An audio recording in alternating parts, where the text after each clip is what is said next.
Here in London, it's that time of year that makes recording YouTube videos virtually impossible without someone sending up an accursed firework into the air. It disrupts my flow, it pollutes the sky, and don't even get me started on the anxiety it gives my cat. But anyway, there's a good reason behind why people light fireworks around this time, and that is to mark the anniversary of a roguish man some 500 years ago, who tried to blow everything up. And by everything, I mean the Houses of Parliament. Remember the 5th of November, as the old saying by the poet John Milton tells us. The 5th, not the 3rd or the 4th or any other day in November, but the 5th. Of course, what no one tells you in London is that none of us know how to read a bloody calendar, so fireworks will pretty much sound off for the rest of the week. But I digress. Why on earth do Brits celebrate Guy Fawkes at all has some variance depending on the time period.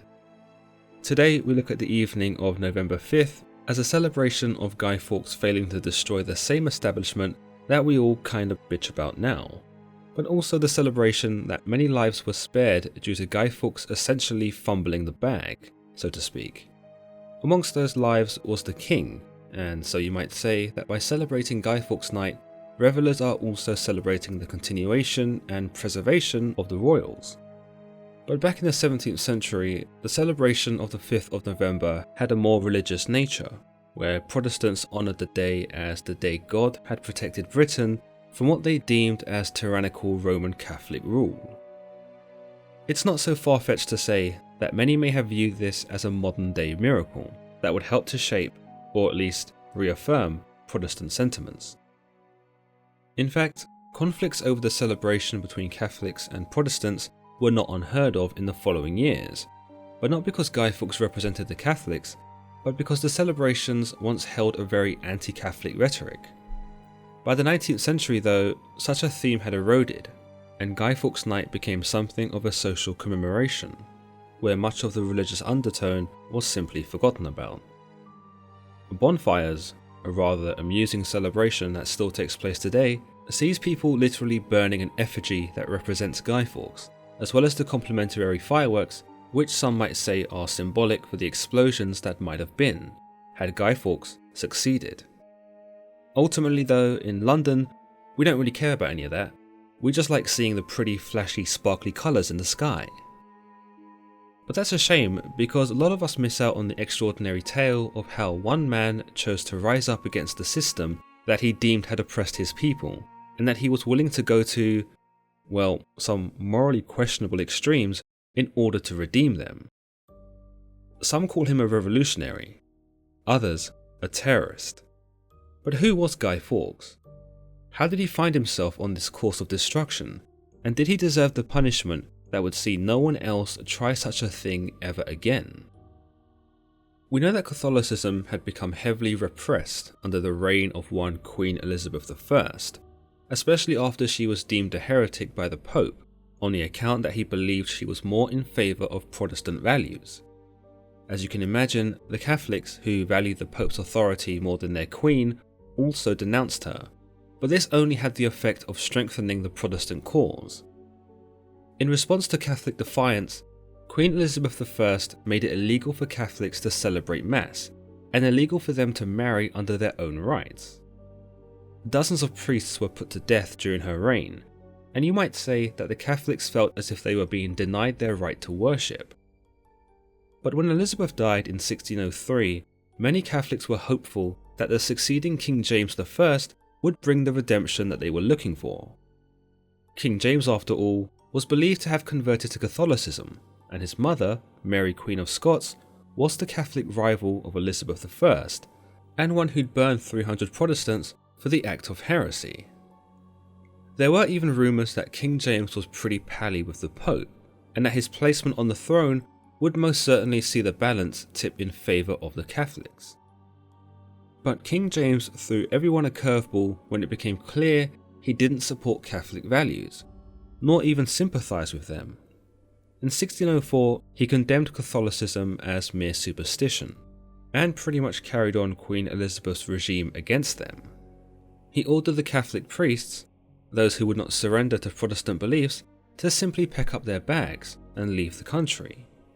He began to issue fines to those who did not attend Protestant services and became most energetic in curbing Catholic presence. Attempts to dethrone the anti-Catholic king were indeed made, though much like the Gunpowder plot, they too would fail. A plot by Catholic priests to kidnap King James, known as the Bi-plot, was ultimately ruined by Catholics themselves, who betrayed the instigators to the king. Another plot, known as the Main plot, which goes hand in hand with the Bi-plot, sought to outright kill King James instead, but this too failed. Each failed attempt, of course, only reinforced Protestant belief that God was truly on their side, for why else would King James be so divinely protected? It wouldn't be until a year later, in 1604, was the trend of assassinating King James reawoken by 5 men who'd gathered in the Duck and Drake Inn in London. But these men weren't in the business of kidnapping King James, nor even quickly shanking him in the back.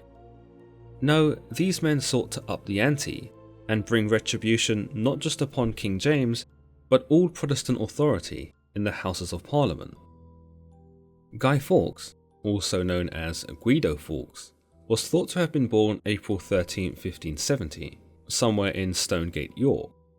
He was the second eldest amongst 4 other siblings and was raised in a Catholic household, in perhaps a somewhat reasonably well-off family, considering his grandparents were the children of prominent merchants.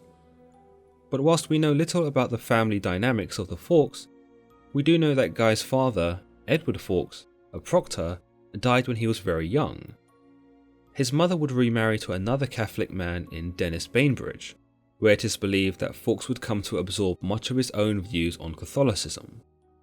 It's also understood that much of his time at St. Peter's School in York also influenced some of his later views, especially when you consider the fact that the headmaster and various figureheads at the school publicly refused Protestant services by simply not showing up to them.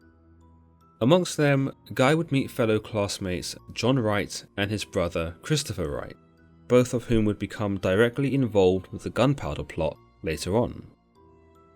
By 1591, Fawkes joined the military and served in the 80 Years' War amongst Spanish Catholics against the new Dutch Republic. Thereafter, he served in various skirmishes before joining Sir William Stanley, a reputable officer who'd earned the recommendation of Queen Elizabeth I herself. But after having surrendered the city of Deventer to the Spanish, prior to Fawkes' enlisting, he'd lost her favour, and instead of trying to earn it back, chose to switch sides instead and join the Spanish Catholics. Fawkes became a junior officer under the command of Sir William Stanley, and by 1603 had been recommended for captaincy, evidently not doing too badly for a soldier. It is believed that during his time at war, Fawkes garnered a liking for explosives and became skilled with the usage of gunpowder. It may very well have been for these expertise alone that he would end up becoming recruited into the infamous conspirator fold against the king. Instead of pursuing what could have been a promising military career, Fawkes chose to travel to Spain and sought support for what would have been considered a Catholic revolution in England, though he didn't find much in the way of support. What he did find though was a man named Thomas Winter, an Englishman who appeared to be in Spain searching for the very same kind of support from the Spanish.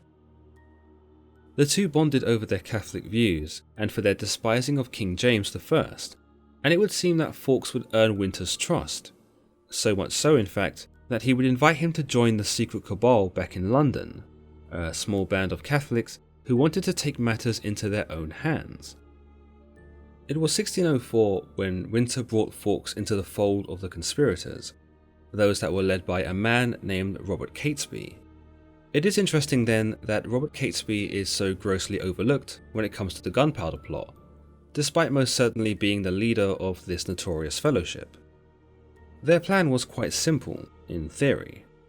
They would kill King James I and replace him with his daughter, Princess Elizabeth Stuart. At the time, the princess was just 9 years of age, but the conspirators believed that she would be an ideal candidate, at least amongst the available options, to succeed as a Catholic monarch. It had already been decided that Prince Henry would be killed along with his father, whilst Prince Charles and Princess Mary were too young to ascend the throne, and wouldn't serve as well in the grand scheme.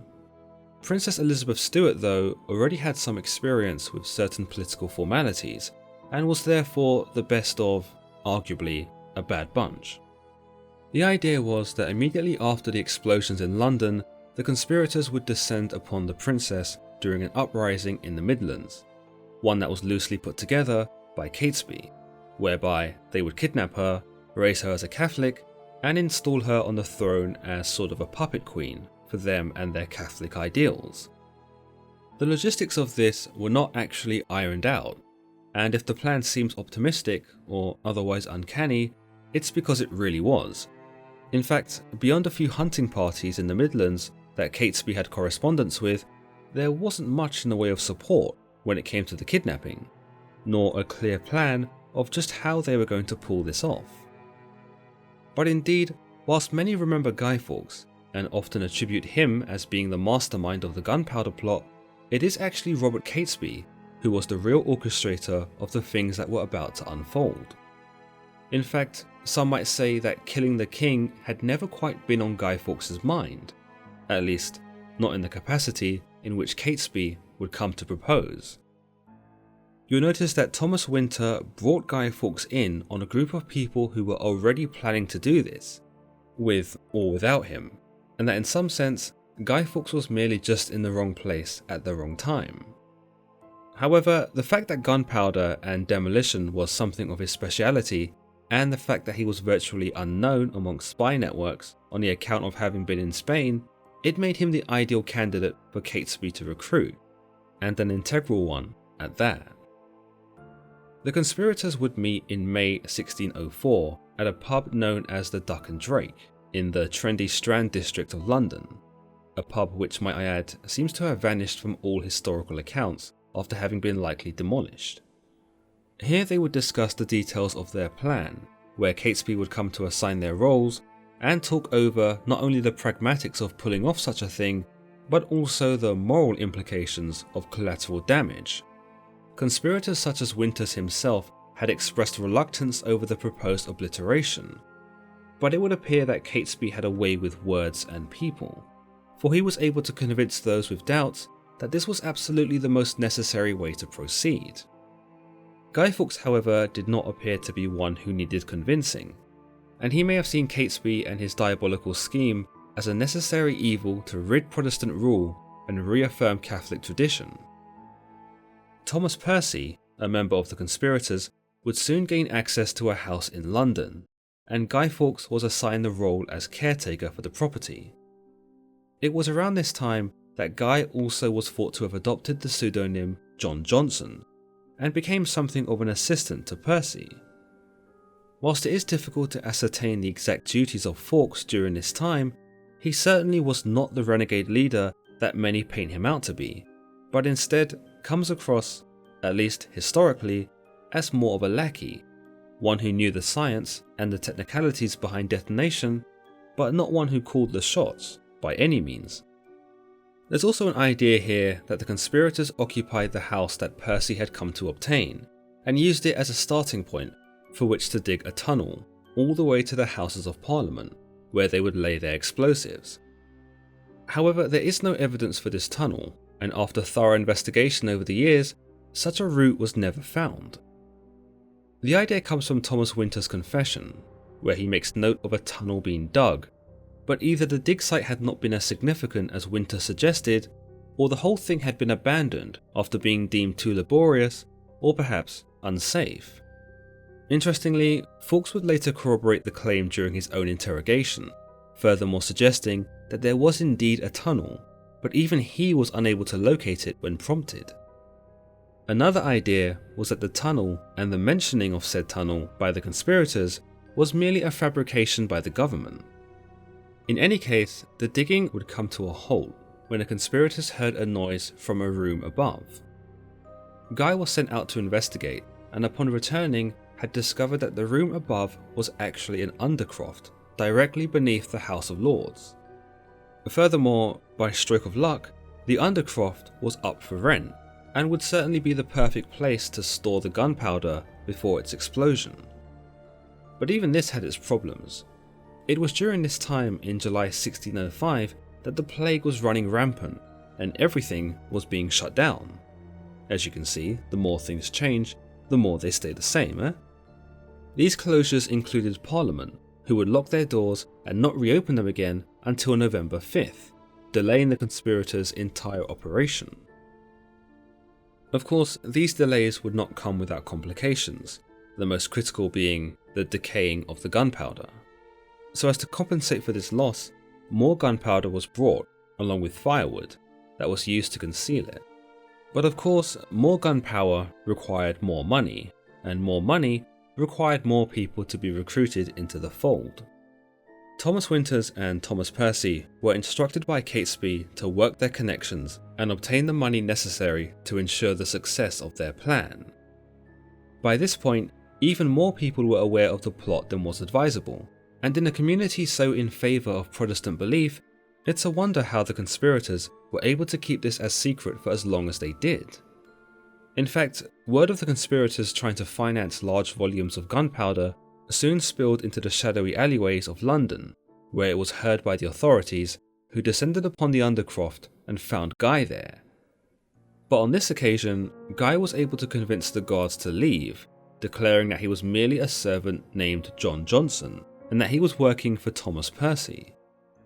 Whilst the conspirators were able to secure the gunpowder in a total of 36 barrels, later science reveals that in order to destroy the House of Lords, only half of the stash would have been necessary. Perhaps then Guy Fawkes wasn't as smart as some suggest he was, and that his expertise in demolition wasn't so precise after all. Fawkes' need for such a large volume of gunpowder jeopardized the plan, and if this was a miscalculation on his behalf, it could have been a crucial one. But others suggest that this was no error at all, and that Guy Fawkes' hatred for the Protestants had become so venomous that he wanted more gunpowder so as to facilitate absolute decimation. During this time, Fawkes would be sent overseas in one final attempt to gain foreign support for their campaign, but returned once more to London with little to show for the effort. There is an idea that he came under the crosshairs of the first Earl of Salisbury, Robert Cecil, who employed a network of spies throughout Europe, and that one of them caught whiff of Fawkes' tyranny in his attempts to form allegiances against the king. The spy in question was Captain William Turner, who frequently reported back to the Earl with various webs of information, though upon reflection, none seemed to indicate that he was aware of the plot at all. Whilst Turner's reports do speak of Fawkes, and even of his involvement with Catesby and the conspirators, those who Turner refers to as honourable friends, ironically enough, he does not mention anything particularly dubious about them. In fact, his letters didn't even reach the Earl until the end of November, pretty much a whole month after the plot had been foiled. Put simply, Captain William Turner, worst spy ever. Additionally, an interesting note about the Earl Robert Cecil is that he actually served as the Secretary of State to King James, and that through his network of spies, it is theorised that he did in fact know of the plot, or at least had some inkling as to what the conspirators were planning. Other conspiracy theories indicate that Cecil actually served as an agent provocateur, and that he may have even funded Catesby and the operation under the guise of sharing their mission, only to thwart them all at the last moment. Fawkes was assigned the pivotal role of lighting the fuse of the gunpowder, which had been strategically placed in the cellars under the Palace of Westminster. After having lit the fuse, he was to escape across the River Thames in a boat, where, simultaneously, the revolt in the Midlands would see the other conspirators capture Princess Elizabeth Stuart and begin the process of writing the new future under Catholic regiment. Fawkes, however, was not instructed to reunite with his allies in the Midlands, considering that his role in the destruction would have no doubt earned him the contention of much of the country.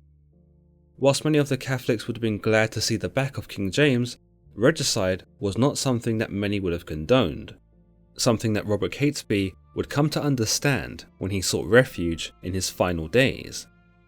Instead, Fawkes was instructed to head to the continent, where he would explain to the Catholic powers of what he had done in the name of Catholicism, and that regicide, or mass murder even, had been his holy duty in order to preserve their beliefs.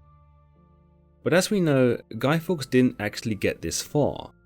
In fact, some might say that he'd drawn the short straw with the whole lighting the fuse business and would endure a punishment at the result of it that he may not have necessarily deserved. Others are able to identify the ironic sentiments of Fawkes being caught at the last minute, and that in being instructed to light the fuse, he had one job that he had somehow botched into oblivion. But was it entirely his fault? Well, no, not at all. You may remember me mentioning the Buy plot earlier on, yet another plot that had taken place years prior, of Catholics trying to get the upper hand over King James, but that they'd been betrayed by other Catholics and ultimately snuffed out by the authorities before any real damage could be done. Well, pretty much the exact same thing is thought to have happened again. The consciences of a few conspirators got the better of them, and they became concerned over the safety of fellow Catholics who would no doubt be caught up in the blasts. It was on October 26 of 1605 that Lord Monteagle received an anonymous letter warning him to stay away from Parliament when it reopened, for it would be blown to smithereens. Whilst the writer of the letter remains mysteriously unknown, it is fairly obvious that one of the Catholic conspirators sought to protect Monteagle, and perhaps hoped that he would sound the alarm that would put an end to the entire plot. Many have suspected that the author of the letter had been Francis Treshum, a Catholic conspirator who was a fairly new addition to the team, but one who also had familial ties with Lord Monteagle as a brother-in-law. For some, Francis Treshum is considered to be the catalyst for which the Gunpowder plot began to unravel, for it was this letter that shined a light on the imminent devastation. One of Lord Monteagle's servants became aware of the letter, and would you believe it, turned out to be something of a spy himself and a sympathiser of the conspirators. Basically, everyone was betraying everyone, as if it was going out of style. With this knowledge, the servant quickly informed Catesby that Lord Monteagle was now aware that something fishy was going on. The idea that Francis Treshum was the traitor is further suggested by the fact that both Robert Catesby and Thomas Winter immediately suspected him of writing the letter, probably on the account that he'd voiced dismay about killing his brother-in-law in a prior meeting. In fact, the two actually went to confront Treshum and threatened to hang him for his betrayal, but Treshum was able to convince them that he was innocent of doing such a thing. He did, however, urge them to abandon the whole idea now that Monteagle was somewhat aware of it, but Catesby did not heed such a warning. Instead, he believed, or at least chose to believe, that Monteagle thought the letter was nothing more than a hoax. The reality that they'd been compromised did not affect Catesby, and he seemed adamant that the plan was still going ahead, without any real contingency thereafter. It appeared that Guy Fawkes was notified of the letter as well, and that he was instructed to check on the gunpowder to make sure that nothing had been disturbed. As far as he was concerned, no one had come down to the cellars, and if they had, then they had not found the gunpowder. Therefore, Catesby concluded that whilst Lord Monteagle was suspicious, he was not about to uncover the master plan, and so the show would still go on. But Monteagle's suspicion ate away at him, so much so that he brought the letter to the attention of none other than Robert Cecil, the Earl of Salisbury and the Secretary of State. Cecil would alert the king of the potential threat, but again, there are ideas here that Cecil might have taken his time in doing this, so as to allow the entire plot to ripen and then thwart the entire operation at its apex, whereby the failure would be dramatically publicised and used to justify further Catholic persecution. Others suggest that Monteagle had written the letter himself, for he too was aware of the plot, and simply snitched on Catesby and the conspirators to make himself look like the hero. Ironically enough, Monteagle was indeed considered to be a hero, and earned himself a hefty pension for being the man to lift the lid on the entire plot. When Cecil showed King James the letter, he immediately took it to mean that someone was going to do something drastic. As some of you may know, King James wasn't exactly the type to ignore such a thing. I mean, this is the same guy who believed witches were trying to kill him. Whilst his paranoia can be forgiven, considering that people had already tried to take his life, in fact, he was probably a king who lived in anticipation of forceful usurpation, King James was still a man of action. The letter in question may as well have been an explicit declaration of intent on behalf of the conspirators, for King James immediately ordered Member of Parliament Sir Thomas Knevet to conduct a search of the grounds. This of course included the disused Undercroft where Guy Fawkes had set up shop. Some say that the storeroom was rushed by guards. Others say that Fawkes had already lit the match and was heading out the door when he was apprehended. In any case, Fawkes was arrested, though he still stuck to his story that he was John Johnson and that he was merely looking after the place for Thomas Percy. That was until the guards had the sense to look underneath the firewood, where they found the barrels of gunpowder. Having been literally caught red-handed, Fawkes had no other means of escape and was taken in for interrogation. This interrogation, though, was the stuff of legend, and not in a good way. For example, this was Guy's signature before the torture had begun, and this was Guy's signature afterwards. Indeed, this man had been brutalized so badly that he couldn't even write his own name by the end of it. He continued with the ruse that his name was John Johnson, at least in the beginning. He was questioned by members of the King's Privy Chamber, but ultimately remained defiant when it came to revealing the names of other conspirators. Whilst he did not deny his possession of the gunpowder, I mean, how could he? Nor did he deny his intentions, he did deny any knowledge of his fellow saboteurs. Say one thing for Guy Fawkes, he wasn't a snitch. Yet. Fawkes proceeded to be most uncooperative, and instead of trying to appease his captors, like most men in his position would have done, Fawkes chose to antagonize them. When asked why he was in possession of so much gunpowder, Fawkes replied, "To blow you Scotch beggars back to your native mountains." In fact, his only regret in the matter was that he'd failed to do so. In a more unprecedented act, King James actually presented before Guy, and both target and assassin came face to face.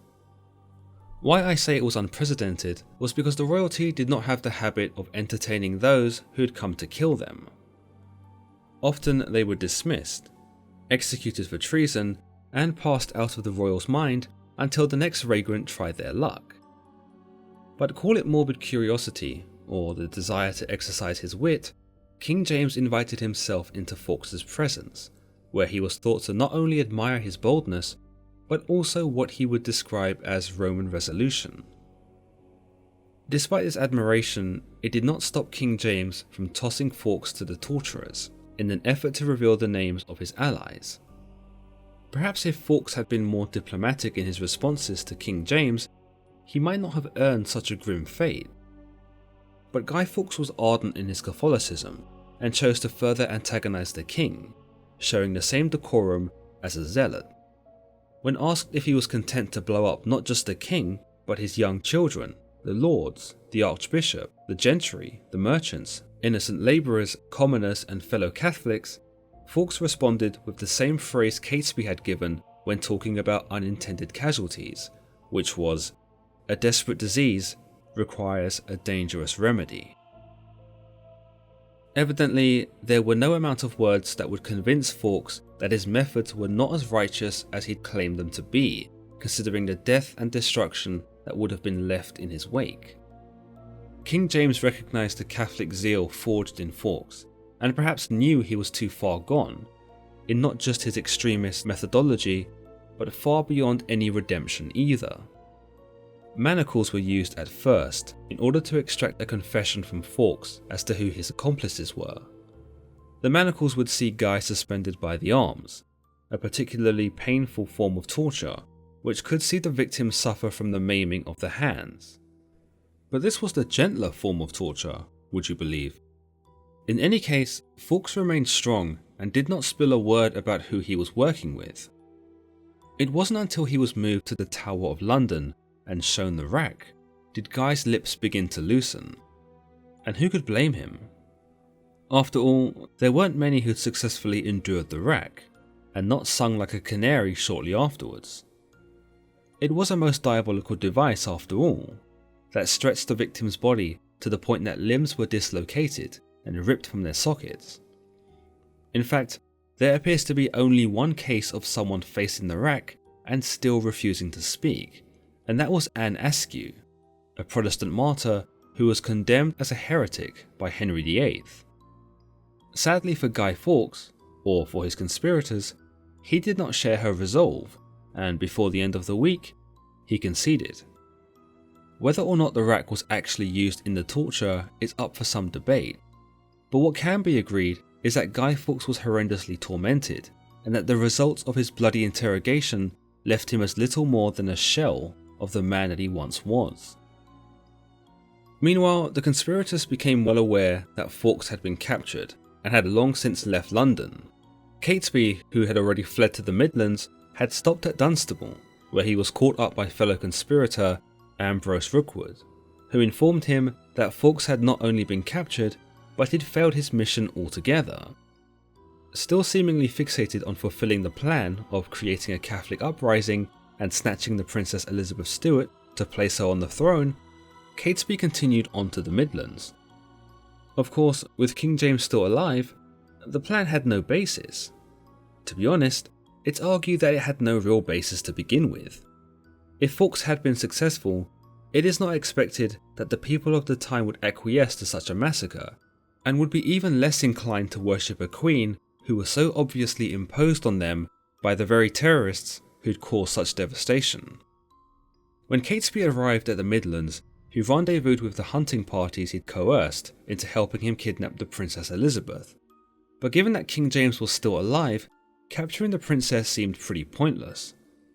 It's unclear as to what Catesby's motives here were, or whether he had simply lost the plot and was doing his best to wing it. But he ended up lying to the hunting parties by saying King James was indeed dead. Through this lie, he was able to convince them into joining him, but again, we cannot be certain as to what he was thinking, and it becomes increasingly obvious that he was sticking to the plan through sheer stubbornness, and possibly in some blind hope that through his dedication, God would provide him with a miracle. No miracle came, however. In the following days, the conspirators raided castles for supplies and weapons. They were desperate for any small relief they could get, and having ridden through the wintry landscape, they were cold, fatigued, and most importantly, running out of faith. Upon arriving in Catholic communities, they found they were shunned by the very people they had tried to fight for, mostly on the account that the communities were afraid of being associated with them. They were shown no sympathy, and before long, the hunting party had dwindled to merely a few loyal yet doomed Catholics. By this point, Fawkes had already confessed the names of the conspirators, and Catesby was now a wanted man. Early the next morning, Catesby and the remaining outlaws went to confession before taking the sacrament. It's understood that this was not just them attending a Catholic custom, but instead their own recognition that they did not have long left to live. They were met with hostility by other Catholics on their journey, who had now learned of the news of what it was they had tried to do, and believe it or not, the Catholics were dismayed by their sadistic plot. Again, whilst many were perhaps keen to see the back of King James, few were actually keen to lend their support to regicide. Furthermore, many understood the implications of killing King James and destroying the House of Lords would have, not just the horrendous loss of life, but also the loss of a king, something that would prove to have egregious political ramifications. All this would only serve to diminish morale amongst the conspirators more and more. For now, even the very people they'd set out to fight for had shunned them. Still, perhaps out of pride or a blind sense of righteousness, Catesby would not admit defeat and found himself holed up in Holbeach House on the edge of Staffordshire. Here, he and the conspirators would make their final stand against the king's men, and also attempt to earn themselves the Darwin Award of 1606. You see, amongst the munitions that they'd raided from various castles during their escape, they'd stolen a lot of gunpowder. But as even the weather turned against them, the gunpowder had been soaked. So in order to dry it off, Catesby had his men laid out in front of an open flame. Now perhaps this is a reflection of how tired, beaten and desperate they'd become, that they were now giving birth to such ludicrous ideas. Or maybe this was a sign of how inexperienced they were with gunpowder, highlighting the importance of Guy Fawkes' role.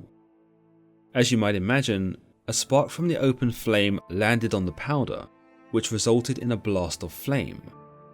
Catesby and his allies were engulfed in the fire, a bitter irony for those who tried to exact this same very tactic on the House of Lords. Perhaps the only sign of divinity here was that no one died. Catesby and the others, albeit scorched, were not put out of their misery, but instead forced to endure it. In fact, one of their men, who'd been nearest to the fire, actually had his eyes burnt out of his sockets, and he remained that way in sheer agony until the Sheriff of Worcester arrived with a company of 200 men in the morning. Thomas Winter made a break for it, but he was shot in the shoulder and apprehended.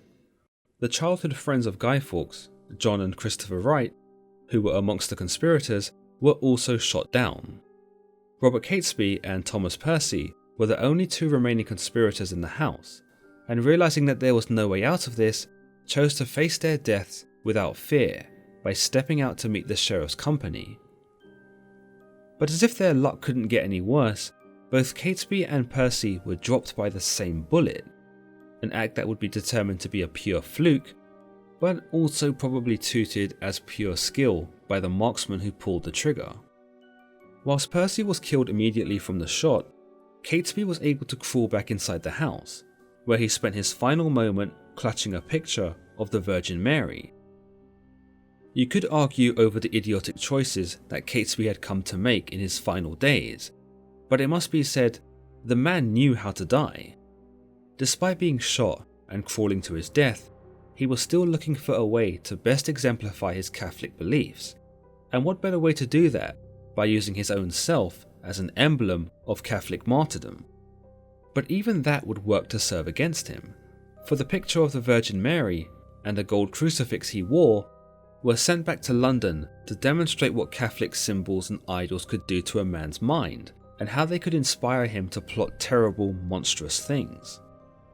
Back in London, those who hadn't fled in time were rounded up and imprisoned, some along Guy Fawkes himself. In fact, there exists an account that Winter was imprisoned beside Guy Fawkes, and the pair of them were under the assumption that they were all alone, allowing them to converse freely about what had taken place. But yet again, Robert Cecil was hard at work and had one of his spies intercept the conversation to learn more, and thus serve as evidence of their guilt. At their trial, they were of course found guilty of high treason and condemned to be drawn backwards by horse from the tower with their heads near to the ground all the way to the execution site. There they would be hanged within an inch of their lives before being released, only to be castrated or disemboweled. They would then be decapitated and have their body parts dismembered, where the severed sections would be displayed in the open to be consumed by the fowls of the air. On January 31st, 1606, Guy Fawkes, Thomas Winter, Ambrose Rookwood and Robert Keyes, yet more conspirators, were drawn from the towers and taken to the old palace yard at Westminster, directly opposite the building that they had attempted to destroy. Winters, Rookwood and Keyes were hanged and quartered as promised. That of course only left Guy Fawkes, who was probably left until last on purpose. Here at the scaffold, he asked King James for forgiveness, but did so holding up his crosses. Debilitated by the torture he'd endured, he required assistance by the hangman to actually climb the ladder to the noose. But it's said that when he got there, he either climbed too high on purpose so that the rope was incorrectly set, leading to his neck being snapped, or that he'd simply jumped from the scaffold to his death, thus avoiding such a gruesome execution and denying the Protestant monarch of relishing in his demise. Nonetheless, his corpse was quartered and his body parts were sent to the four corners of the kingdom, where they were displayed in the hopes that other Catholics wouldn't have any bright ideas of their own. Whilst we hear so much about Guy Fawkes, very little is known about the man beyond his Catholic militancy and his expertise in demolition. Former school friend and Jesuit priest Oswald Tessimond described Fawkes as a pleasant character, one who was approachable, cheerful, and having good manner. He was also thought to be fiercely loyal to his friends, something that is evident given the torture he'd endured to protect the other conspirators. It is also believed from Tessimond that whilst Fawkes was drawn to Catesby's plot because of his hate of the Protestants, he was also appealed by the handling of gunpowder in this endeavour, in what he deemed was a more professional capacity than just warfare. There are other claims that state Fawkes was married and that he did father a son, but these claims have little in the way of solid evidence. As mentioned earlier on this video, Londoners then onwards were encouraged by King James to celebrate the day Guy Fawkes was caught by lighting bonfires, and that this would thereafter be known as a day of deliverance, a day the king escaped death, and a day that God made his allegiance clear that he was with the Protestants and not the Catholics. This idea would rage back and forth until around the 19th century, when religious stigma with the 5th of November was dropped, and the night was marked with more of a festive occasion, filled with fireworks. Today, many consider Guy Fawkes to be something of a virtuous character, a hero even, a man who stood for what he believed in and paid the ultimate price for it. Some refer to him as the last man to enter Parliament with honest intentions, and that whilst his methods were extreme and pretty insane, at least he owned it. Many works of literature paint Guy Fawkes in a sympathetic light, particularly those of the Romance period, where he came to be depicted more along the lines of an action hero, who stood for the little man against the political juggernaut of British monarchy, church and state. Even in our time today, many look back on Guy Fawkes as a major icon, and as the historian Lewis Call tells, is a potentially powerful instrument for the articulation of postmodern anarchism. But let me know your thoughts about Guy Fawkes in the comments below, and what you thought about today's video. As always, if you've enjoyed today's video, then don't forget to hit the like button, and don't forget to subscribe for more content just like this. Until next time.